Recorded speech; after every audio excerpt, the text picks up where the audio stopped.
એક અદ્ભુત વિષય લઈને આપની સમક્ષ ઉપસ્થિત થયો છું. રિટાયરમેન્ટ પ્લાનિંગ, નિવૃત્તિનું આયોજન કોઈ કરતું નથી. ભારતની અંદર તો ફક્ત ને ફક્ત 11% લોકો જ કરી રહ્યા છે. એટલા માટે લોકો વિદેશ મૂવ થવાનું નક્કી કરે છે, કારણ કે વિદેશની અંદર 60 વર્ષ પછી પેન્શન મળે છે.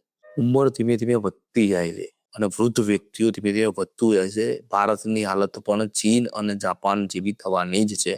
નિવૃત્તિ દૂરથી તમને એક નાનો પહાડ લાગે, પણ જયારે 60 વર્ષે પહોંચી જાઓ ને ત્યારે મોટો એવરેસ્ટ લાગે છે. પૈસો કોઈ બચાવી શકતું નથી, પૈસાને બચાવવો પડે છે. 2012 અંદર 11% લોકો ઉંમરલાયક હતા, મતલબ અબોવ 60 હતા.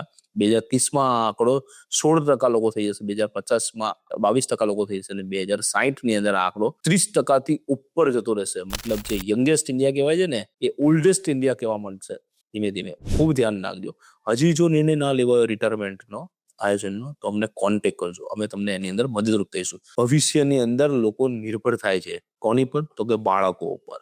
બાળકો પર નિર્ભર થવું કેટલી અઘરી વસ્તુ છે. જે બાળકોને આપણે સમયસર પૈસા ઉપર હાથ રાખીને પૈસા આપ્યા હોય છે, એ જ બાળકો પાસે ફરી વખત પૈસા લેવા માટે આ વાત કરવો પડે. 1લી તારીખે આપણે પૈસા આપી દેતા, પણ એ જ બાળકો આપણને 15 તારીખ 20 તારીખે પણ પૈસા નથી આપતા હોતા. રિટાયરમેન્ટની અંદર ખરેખર બચત આજથી જ કરવી જોઈએ, ભલે તમારી ઉંમર 25 વર્ષે, 30 વર્ષે કે 35 વર્ષે.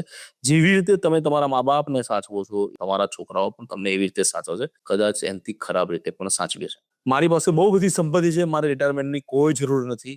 બેમમાં છો, હું બહુ લાંબા સમય સુધી જીવવા રહ્યો ને, તો સૌથી મોટું ટેન્શન છે. ગેરંટેડ મારી પાસે ફિક્સ ઇન્કમ પ્લાન છે, તો વાંધો નથી. બાકી જો તમે ભાડાની આવક એવી કોઈ વસ્તુ જે પર રહ્યા, તો તમને તકલીફ પડી શકે છે.